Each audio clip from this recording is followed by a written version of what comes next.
c'est la fête du travail. Sens-toi libre de danser.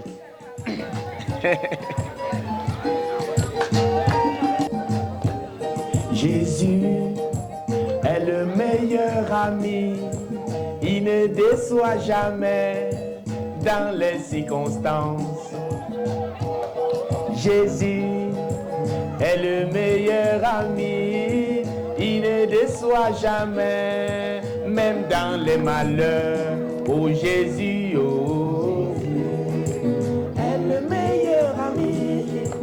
Il ne déçoit jamais dans les circonstances. Oh Jésus, oh, est le meilleur ami. Il ne déçoit jamais, même dans les malheurs.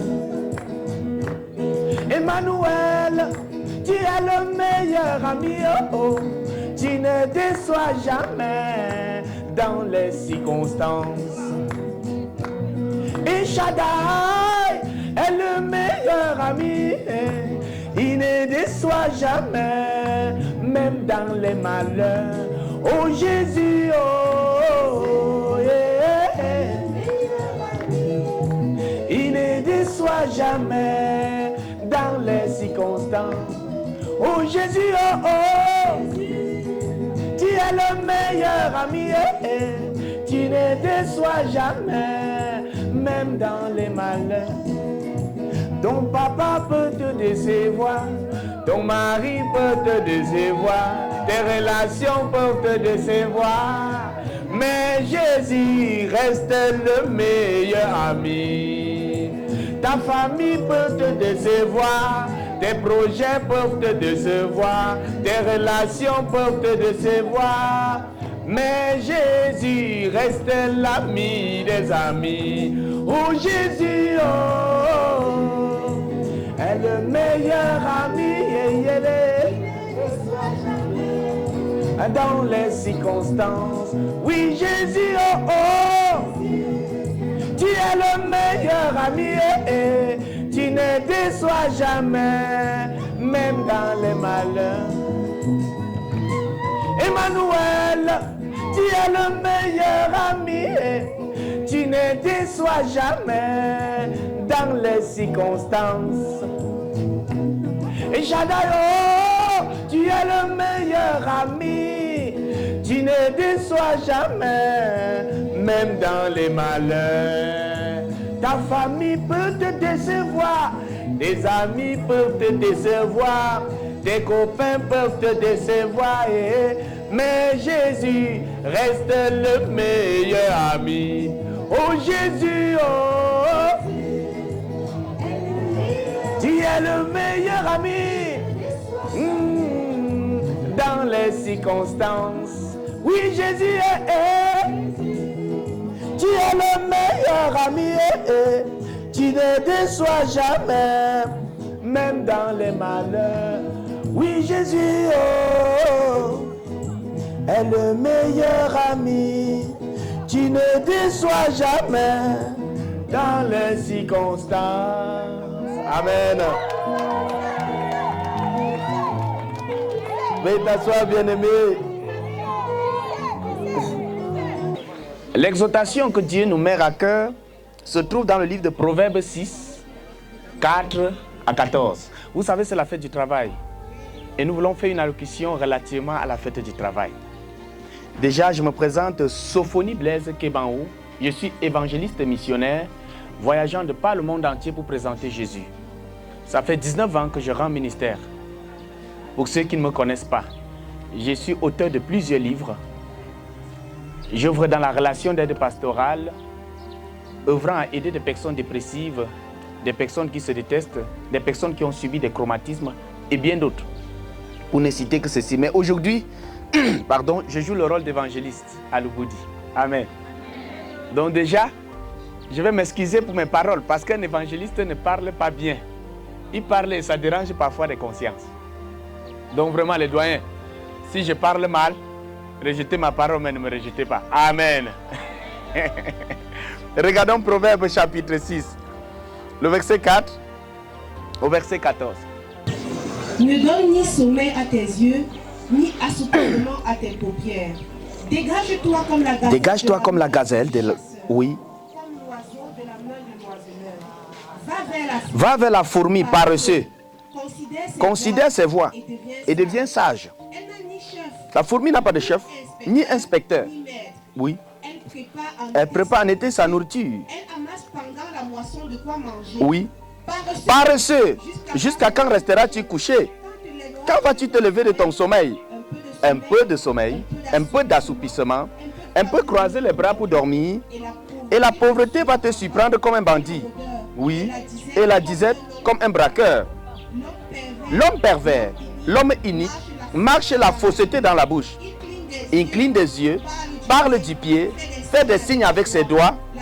La perversité est dans son cœur. Il médite le mal en tout temps. Il excite des querelles. Amen. La Bible dit, paresseux, jusqu'à quand resteras-tu couché? Quand te réveilleras-tu de ton sommeil? La Bible affirme un peu de sommeil, un peu d'assoupissement, un peu croiser les bras pour dormir. Et la pauvreté va te surprendre comme un voleur. Et la faim comme un braqueur. Notons une chose ici, c'est que la Bible ne dit pas qu'un peu de sorcellerie. Parce que plusieurs, quand tu as réalisé quelque chose, on dit, ah, seulement quoi, il est entré dans la sorcellerie. Mais ici, la Bible dit que c'est un peu de sommeil, un peu d'assoupissement, un peu croiser les bras pour dormir. Et la pauvreté va te surprendre. Et la disette comme un bandit. Notons une chose ici, c'est que la chose qui bouscule les gens à être pauvres, excessivement pauvres, c'est la paresse. Je ne connais pas ce que c'est que la paresse. Mais je sais qu'il y a plusieurs activités au Cameroun que c'est la paresse qui a créé. Il y a beaucoup de pasteurs ici dehors que c'est la paresse qui les a consacrés. La paresse n'a jamais écrit un livre. Mais à cause de la paresse, j'ai vu des voitures faire l'accident. Parce que le chauffeur avait eu la paresse de se lever le matin et contrôler le niveau de l'huile. Il y a une émission que j'aime beaucoup, Air Crash. On reconstitue l'histoire du crash d'un avion. Et tu t'en rends compte parfois que l'avion a eu à tuer près de 250 personnes tout simplement parce que celui qui nettoyait la neige sur la coque a été paresseux. Il a nettoyé à partir d'un moment, il était fatigué et il a abandonné. Et la neige restait sur les capteurs qui sont sur la coque de l'avion, ont donné des signaux au pilote que dehors c'est froid. Et quand le pilote a appuyé sur réchauffer l'appareil, ça a surchauffé l'appareil et déstabilisé tout le système. Donc la paresse que nous voyons là, c'est quelque chose de terrible. À cause de la paresse, j'ai vu des foyers qui se sont gâtés. La femme a seulement eu la paresse de pouvoir se lever tôt pour préparer et donner à son mari. À cause de la paresse, j'ai vu des foyers se détruire. La femme a, pour mélanger la banane, n'a pas rincé la banane et a dit que non, même la chaleur de la mamie là va tuer les microbes. Et son mari a mangé, a croqué le sable. Crac! Et comme dehors, il y a aussi d'autres paresseuses qui portent le caleçon et que quand il mange, il masse un peu ton dos. L'homme de tout est parti dehors, non? Et on a dit qu'on a mis mon mari dans la bouteille. À cause de la paresse. La paresse, c'est la chose la plus terrible qui peut arriver à l'espèce humaine. Et Dieu dit que ne donne pas le sommeil à tes yeux. Ne donne pas l'assoupissement à tes paupières. Lève-toi, dégage-toi comme la gazelle. Ne sois pas paresseux comme plusieurs Camerounais qui passent du temps à boire, à jouer au Lido. Un jour, ce pays va changer. Zix. Un jour, ça va changer. Zix. Mbia va partir, ça va changer. Zix. Paresseux. Ça ne peut pas changer la situation. C'est très capital. Je vais donner quelques caractéristiques d'un paresseux. Le paresseux dort trop. Il dort près de 11 heures par jour ou 10 heures par jour. Et quand tu lui demandes, il dit que non, le travail ne finit pas, c'est le corps qui finit. C'est ça le paresseux. Il dort tellement. Je vous assure en vérité, si tu dors 8 heures de temps et tu vis 75 ans, j'ai bien calculé. Si tu dors 8 heures de temps, tu vis 75 ans, tu aurais passé 25 ans à dormir. J'ai bien calculé. 25 ans à dormir. Et le paresseux aussi passe beaucoup de temps devant la télé. Il peut regarder Novelas TV durant 4 heures de temps par jour. Et si tu vois la télé 4 heures de temps par jour, tu vis 75 ans, tu aurais passé 13 ans à regarder la télé. 13 ans. Vous me suivez bien? La paresse, c'est la chose la plus terrible qui soit arrivée même à l'église. Vous allez voir beaucoup de pasteurs qui ne lisent pas leur Bible.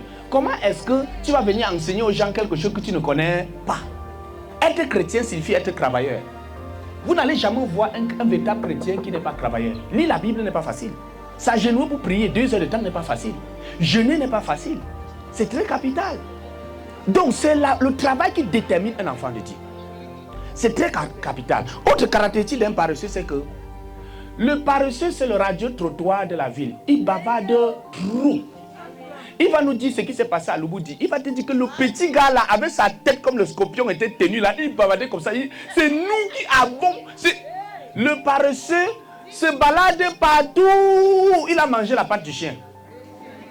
Quand il arrive même chez les gens, on lui dit que la mamie de ta mère est percée, ça ne lui dérange pas. Hein? Il s'assoit, il attend la nourriture. Dis à ton voisin, yo. Ah ouais. La paresse. Autre caractéristique du paresseux, c'est que le paresseux est sale. Écoutez-moi, il est sale. Sa maison est sale. Le lit est saccagé. La chambre, la paresseuse est terrible. Quand tu entres, c'est la toile d'araignée qui t'arrête ici. La moisissure t'arrête ici. Les chaussures sentent au pont, l'odeur tue même les moustiques. Oui, c'est ça le paresseux. Il est excessivement sale. Et quand tu es sale, tu ressembles à Satan. Le nom de Satan, c'est Satanas, Diabolos, qui veut dire le père des mouches, le père des chenilles. C'est pourquoi tous ceux qui adorent Satan, ils sont sales. Pas un peu chez les sorciers, tu vas voir les rats pourris qu'on a séchés. Tu pars chez le marabout, il te lave, il dit tu fais 3 jours sans te laver. Tu marches, la mouche te dit bonjour. Donc quand tu es sale, tu ressembles à Satan. C'est Satan qui est sale et c'est les paresseux qui sont sales. Amen. C'est très important. Je préfère parler dans un langage comique pour que les gens ne me visent pas avec le caillou. C'est ça, n'est-ce pas? Amen. C'est très important.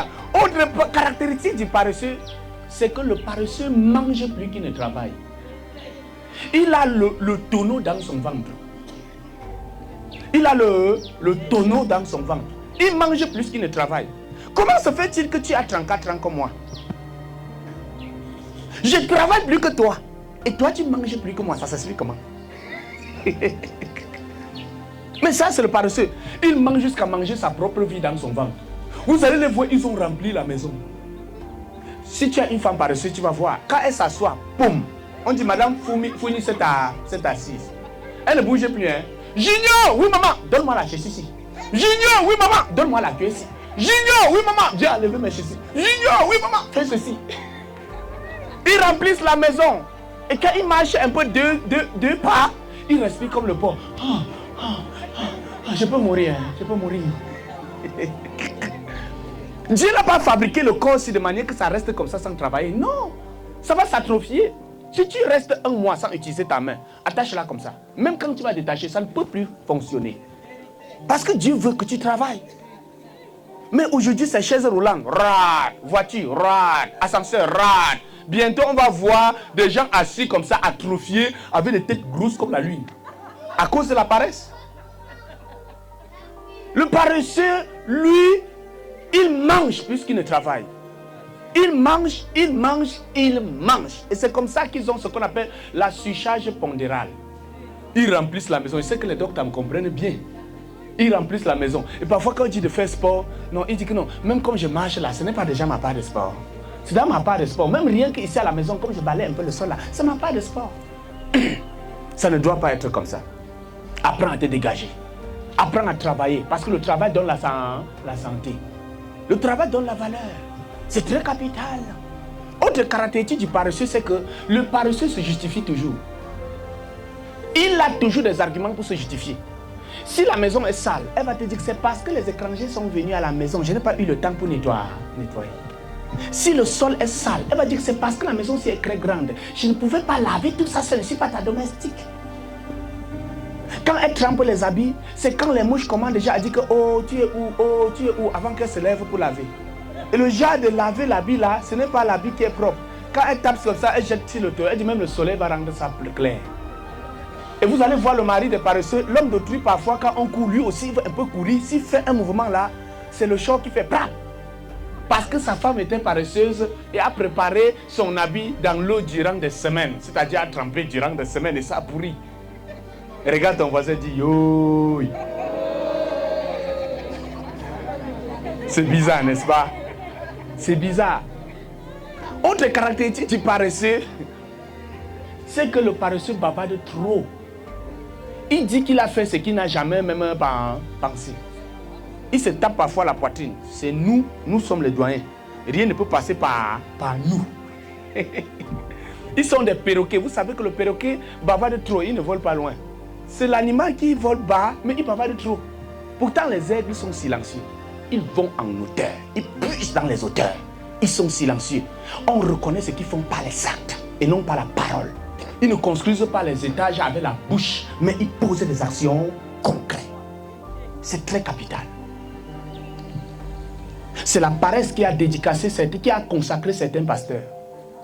Vous voyez le pasteur qui se couche, il dort, il se lève, il dit, Dieu me dit de te dire que va voler même l'habit de ton mari, va voler l'argent de ton mari, tu viens ici, je déclare une parole prophétique et quelque chose se passe.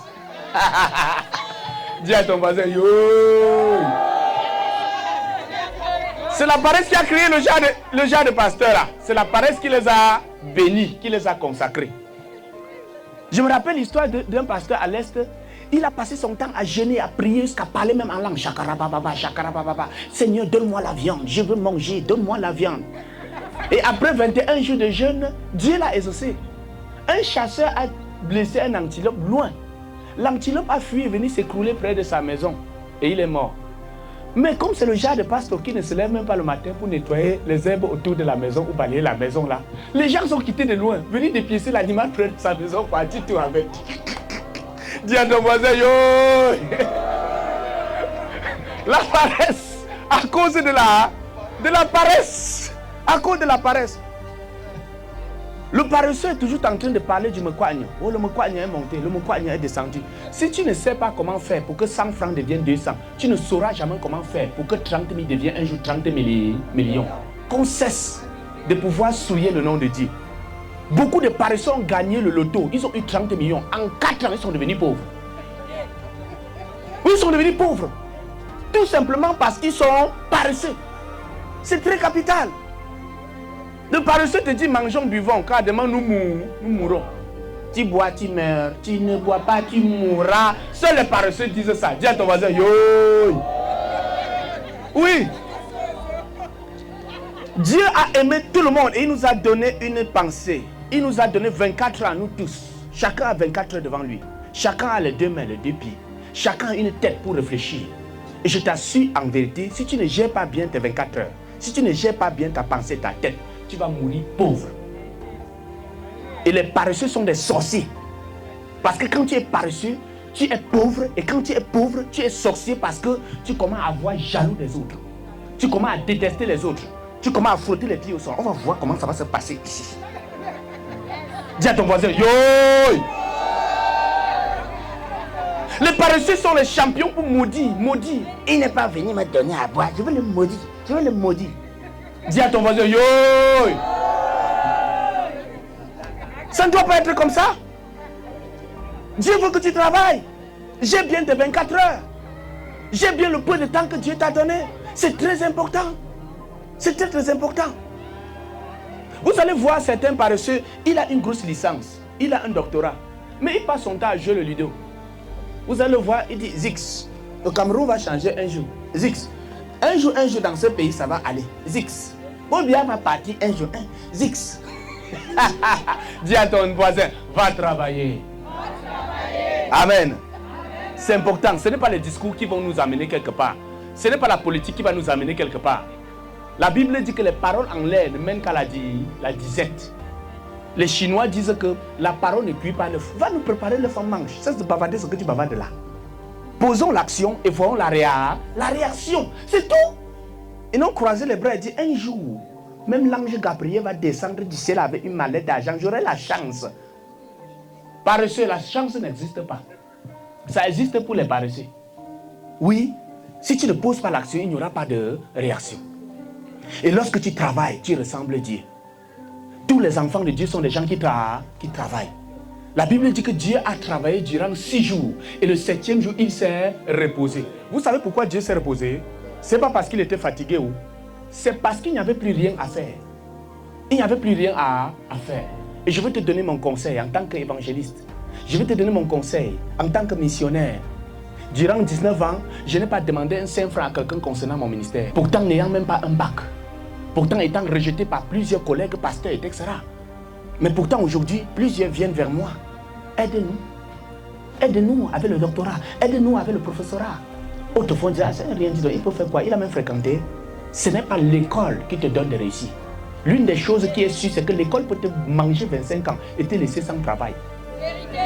La réussite n'est pas fonction de ton quotient intellectuel.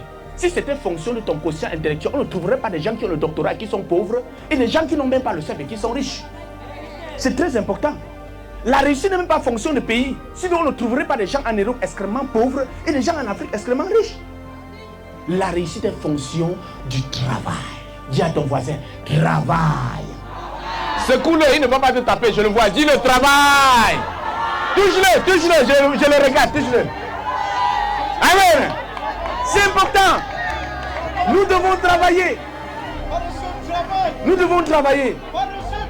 C'est important. Amen. Écoutez-moi bien. Écoutez-moi bien. Lorsque tu travailles, tu ressembles à Dieu. Et je disais que Dieu s'est reposé le 7e jour, pas parce qu'il n'avait plus, pas parce qu'il était fatigué, mais parce qu'il n'y avait plus rien à faire. Et voilà le conseil que je te donne. Se reposer, c'est changer de travail. Quelqu'un a compris ce que j'ai dit? Se reposer, c'est changer de travail. Dis ça à ton voisin doucement, sinon il va te taper. Se reposer, c'est changer de travail. Il a compris, n'est-ce pas?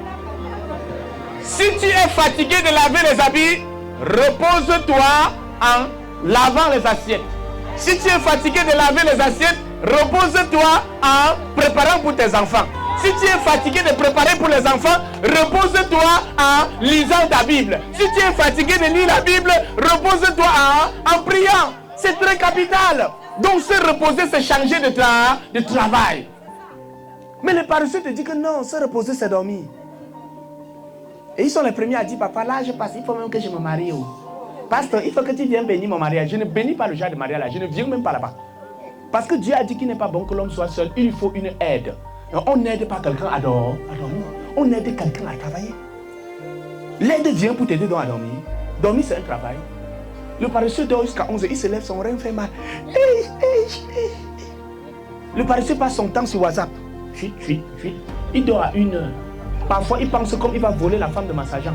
Il pense comme il va détourner la place du chef. Il pense comment il va voler les porcs du chef de l'autre côté. Parfois, Dieu a même pitié, il dit pardon, dors vite. Il ne faut pas brûler le Cameroun. Oui, c'est la paresse.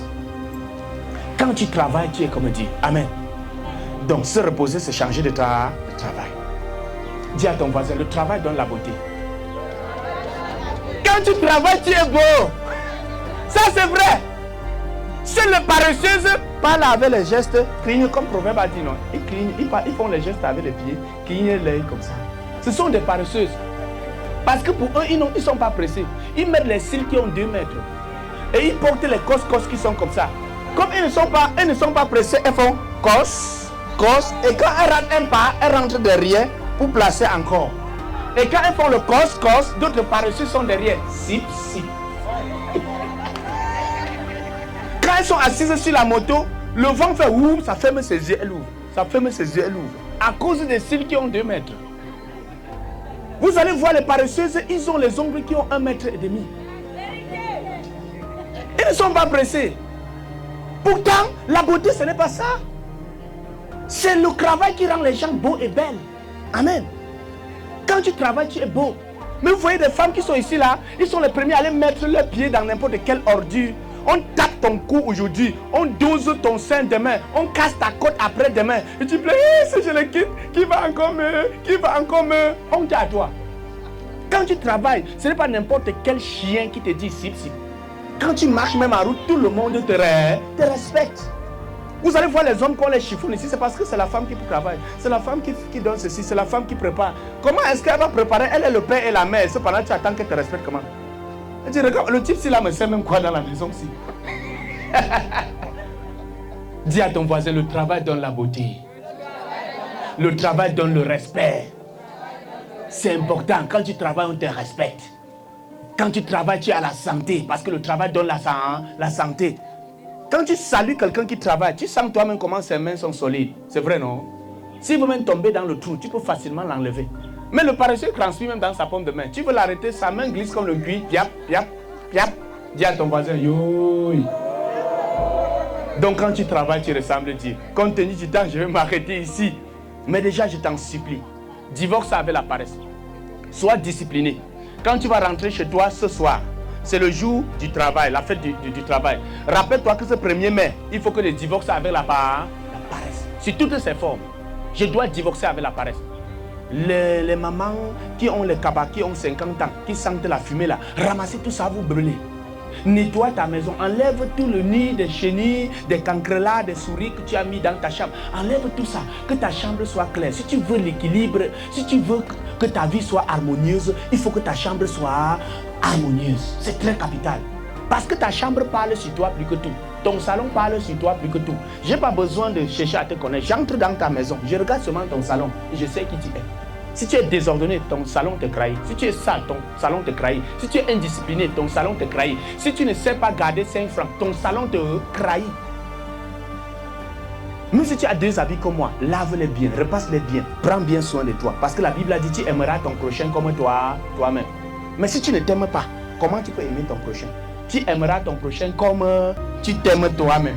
Donc apprends à t'aimer toi-même. Et celui qui dit qu'il s'aime soi-même, est-ce qu'il porte n'importe quoi? Est-ce qu'il mange n'importe quoi? Mais tu dis au paresseux que tu bois quoi? Il prend aussi sa part que la boisson qui va le tuer. Il dit, je bois tombeau. Ce qui va le tuer. Je t'assure. Apprends à t'aimer. Amen. C'est encore possible. Dis à ton voisin, c'est encore possible. Avec Dieu, c'est encore possible. Que le Seigneur te bénisse. Qu'il veille sur toi et te fortifie. Je vais prier pour quelqu'un avant qu'il ne quitte ce lieu. Je vais prier pour quelqu'un que Dieu le bénisse, qu'il bénisse les fruits de ses mains. Cesse de dire que tu vas gêner et prier et ça va quitter du ciel pour tomber sur le mensonge. Cesse d'aller donner ton argent dans les églises et voir les prophètes dire je déclare, je décrète. C'est le mensonge. Dieu a dit je bénirai les fruits de tes mains. Je bénirai les fruits de tes mains.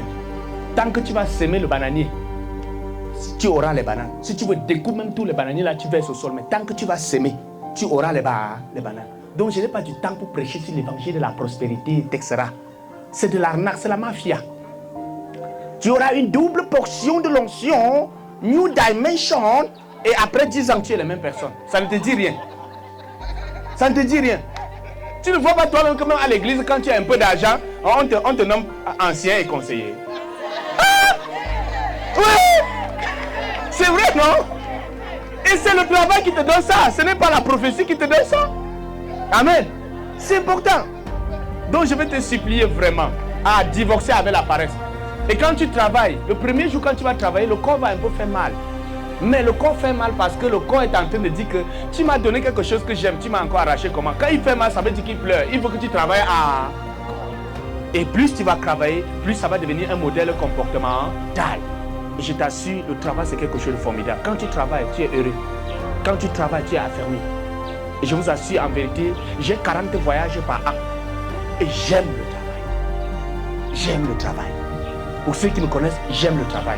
Et sur 34 ans, je n'ai jamais été couché à un lit d'hôpital. Sur 34 ans, je n'ai jamais été malade. Je fais sport 2 fois par jour. En plus du travail que je fais. Il faut aimer le travail. C'est très important. Je vous en supplie, si tu travailles, Dieu va bénir les fruits de tes mains. C'est important. Tu ne dois pas rester chez toi et l'argent va venir te raconter. C'est faux. Tu n'iras pas te laver au village et l'argent vient te raconter. C'est faux. Le marabout te dit qu'il va changer ta vie. Tu regardes toi-même sa maison. C'est avant ma préparée. Tu regardes même ses enfants. Ils sont pauvres jusqu'à sa paix. Et il dit qu'il va changer ta vie. Dis à ton voisin, yo. C'est très important. Donc je vais vraiment te supplier. Pour ceux-là qui veulent la bénédiction, apprenez à honorer ton père et ta mère. Honore ton père et ta... Mais d'autres paresseux préfèrent abandonner leur père au village pour aller donner l'argent au prophète, au pasteur et au marabout. Ou attendre quand le père d'autrui est mort, on peut enlever son crâne, on verse l'huile, c'est ça. Ça c'est terrible, hein. Ton père à la maison, il a 2 chaussures. Ton père à la maison, son pantalon est déjà percé. Ton père à la maison, il pleut même dans sa propre maison, sur son lit. Et tu attends le jour qu'il est mort pour dire que tu pars. Que le Seigneur te bénisse. Amen. J'aime bien. Écoutez-moi s'il vous plaît, gardons silence. J'aime bien que ce soit comme ça. Nous avons trop idolâtrisé la chose de Dieu. C'est pourquoi j'ai décidé de prêcher comme ça. Dans l'humour, on rit ensemble. C'est la fête. Et à la fête du travail, on rit ensemble. Et on partage des messages ensemble. C'est pourquoi j'ai choisi de ne pas porter la toge ou prendre un col d'oc pour qu'on soit ensemble. Au Cameroun, c'est nous sommes, ce n'est pas vous êtes. On est ensemble. Donc je vais supplier quelqu'un en ce jour de prier pour son enfant, de prier pour sa fille, de prier pour son fils, de prier que Dieu dans sa grâce aide ton enfant à divorcer avec la paresse. Parce que ta vie est comptée. Tout le monde a un but sur la terre. Chacun ne doit pas vivre très longtemps comme d'autres y en pensent. L'âge là est trompeur. Hein? Si Dieu t'a envoyé de vivre 33 ans comme Jésus, si tu as déjà 28 ans, sache que tu es trop vieux pour mourir. Amen. C'est très important. Il y a d'autres que Dieu a envoyés sur la terre pour vivre 80 ans, 90 ans. Mais d'autres que Dieu a envoyés sur la terre pour vivre seulement 33 ans comme Jésus, 34 ans comme Jésus. Mais l'autre gens dit que non, je suis jeune. C'est l'âge qui manque. L'âge là est trompeur.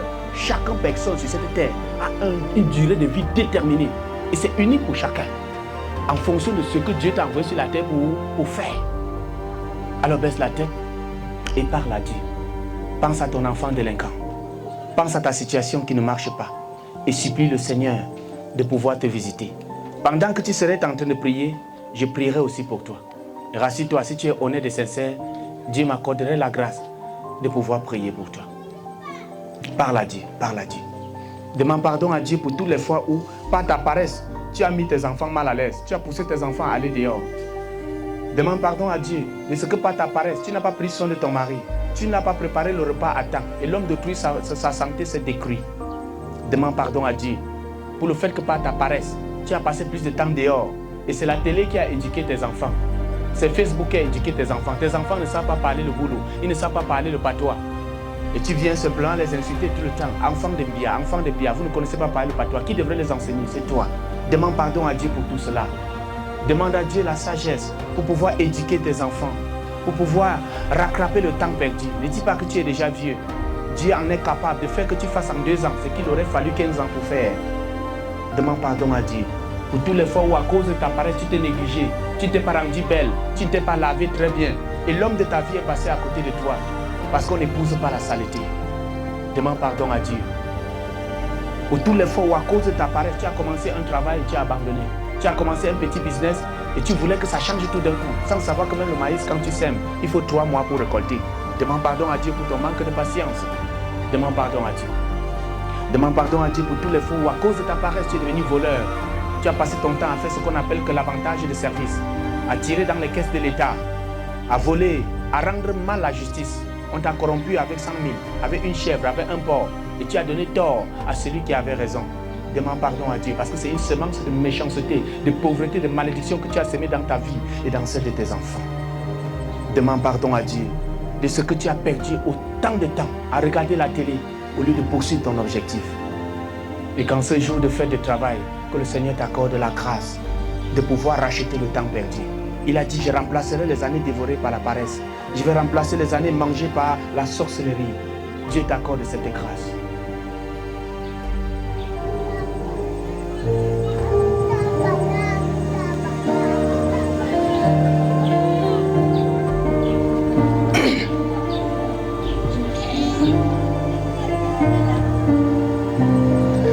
Dans le nom de Jésus, je prie pour ton peuple. Je prie pour quelqu'un ici qui a mal au cœur. Dieu me le dit de prier pour cette personne. Je prie enfin que ce problème qui est en train de vouloir t'amener à la tombe s'arrête maintenant au nom de Jésus-Christ. Seigneur, déchire ton ciel, descends par ta puissance et mets la paix dans cette maison qui était détruite par la paresse. Je prie pour un jeune homme qui a raté la prison déjà 2 fois. Je prie enfin la main de Dieu te sépare de toute mauvaise compagnie. Je sème une amitié entre toi et toute personne qui regrette ta destinée au nom puissant de Jésus-Christ. Je prie enfin la main de Dieu descendre sur chacun d'entre nous ici et l'accompagne dans sa maisonnée. Je prie pour ce garçon qui ne s'entend plus avec sa mère. Ta mère t'en a maudit, tu as quitté la maison avec arrogance et délinquance. Je prie enfin que la main puissante de l'Éternel, enfin que tu reconnaisses qu'il est Dieu et qu'il existe encore, te réconcilie à ta maman au nom puissant de Jésus-Christ. Je prie pour quelqu'un ici à ma gauche qui ne s'entend pas avec sa femme. Sa femme est remplie d'amertume le concernant parce qu'il donne toujours des ordres et jamais ne s'est proposé en quoi que ce soit. Je veux tout simplement dire à cette personne que Dieu n'a jamais demandé qu'on parte dominer l'un sur l'autre. Dieu a demandé qu'on s'aime les uns les autres. C'est le seul commandement que Dieu a donné, le plus grand commandement qui ressemble à tout autre, c'est que tu aimeras ton prochain comme toi-même. Dieu a demandé qu'on s'aime et non qu'on domine l'un sur l'autre. Dieu a demandé qu'on domine la nature, mais qu'on s'aime les uns les autres.